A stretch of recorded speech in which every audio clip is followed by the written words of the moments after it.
Isabelle Grant had always been the woman who could turn heads with a glance, command attention with a single word, and leave men in her wake with nothing more than a memory. But beneath her polished exterior, there was a darkness, a chasm of mistrust that consumed her. Her college years had been the crucible that forged this darkness, the result of a love that had promised her the world and then shattered it with one cruel twist of fate. Ethan. The name still echoed in her mind like a curse. He had been everything she thought she wanted. Tall, charming, with a laugh that could melt her heart. They had built dreams together, futures intertwined in whispered promises and late-night confessions. But one evening, she found him in the arms of another woman, a betrayal so sharp it felt like a blade sliding between her ribs. Isabelle never confronted him. She simply walked away, leaving him with a smile that didn't reach her eyes and a heart that would never trust again. From that day forward, she made a vow. No man would ever have the power to hurt her again. Men were tools, objects to be used for her pleasure, and discarded before they could even think of getting close. She mastered the art of detachment, perfecting a game where she always held the upper hand. Her relationships were brief, transactional, and devoid of emotion. Yet in the quiet moments, when the city's hum faded and she was alone in her apartment, a gnawing fear crept into her mind, the fear of being alone forever. Her friends often joked about her man-eater persona, but Isabelle knew the truth. Beneath the bravado, she was a woman who longed for something real, something she could no longer believe in. She wanted love, but the price was trust, and trust was something she simply couldn't afford. Desperation, however, has a way of changing people. One cold winter night, after another meaningless encounter, Isabelle found herself staring at her reflection in the bathroom mirror.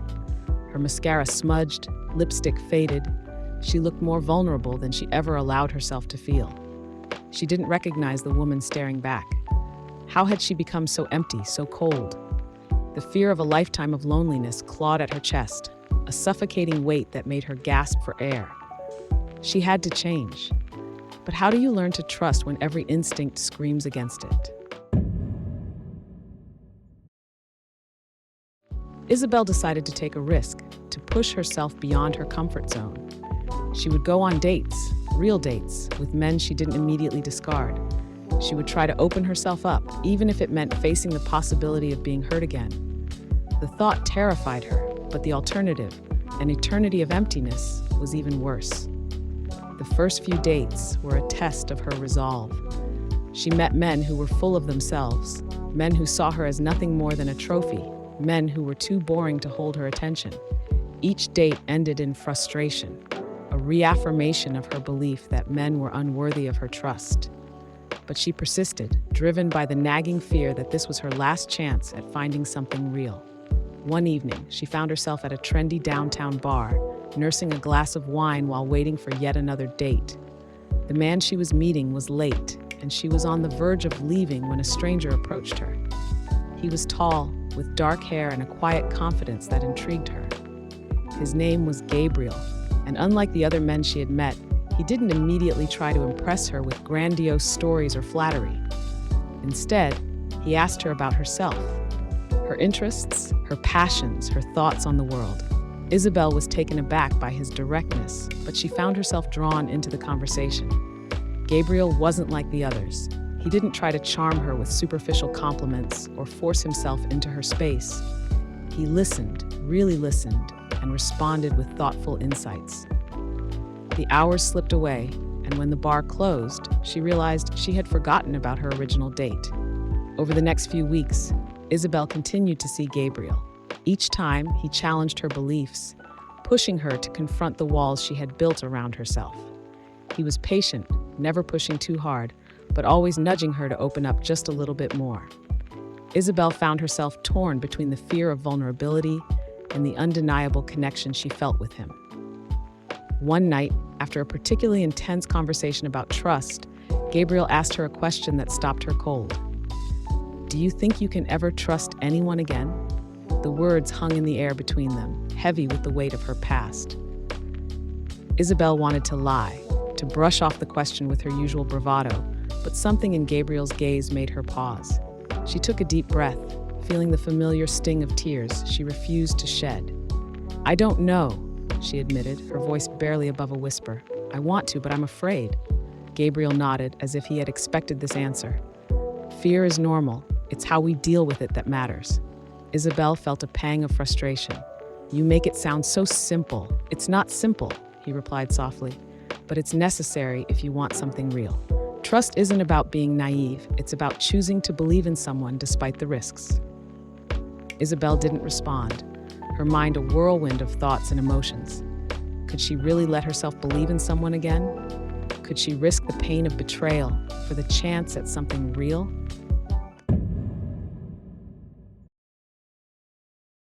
The following days were a tumultuous battle within her.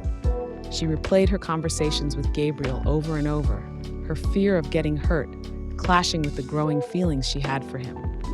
She could feel herself changing, the walls she had built so carefully beginning to crack. But with every crack, the fear intensified. What if Gabriel turned out to be like Ethan? What if she was setting herself up for heartbreak all over again?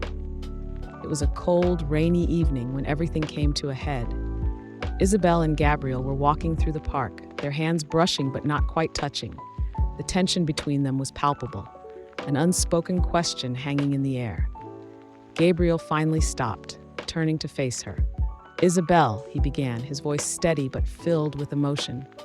"I care about you. I think we have something worth exploring, but I can't do it alone. I need to know if you're willing to take this journey with me." Her heart pounded in her chest, fear and longing warring within her. She opened her mouth to respond, but the words caught in her throat. How could she say yes when every fiber of her being screamed at her to run, to protect herself? But then she looked into Gabriel's eyes, saw the sincerity, the hope, and something inside her shifted. This was the moment she had been dreading, the moment where she had to make a choice. She could continue living in fear, pushing everyone away, or she could take a leap of faith and trust that Gabriel was different. "I'm scared," she admitted, her voice trembling, "but I don't want to be alone anymore." Gabriel's expression softened, and he took her hand in his. "You don't have to be alone, Isabelle. Not if you're willing to trust." The words hung between them, a lifeline that Isabelle wasn't sure she could grasp.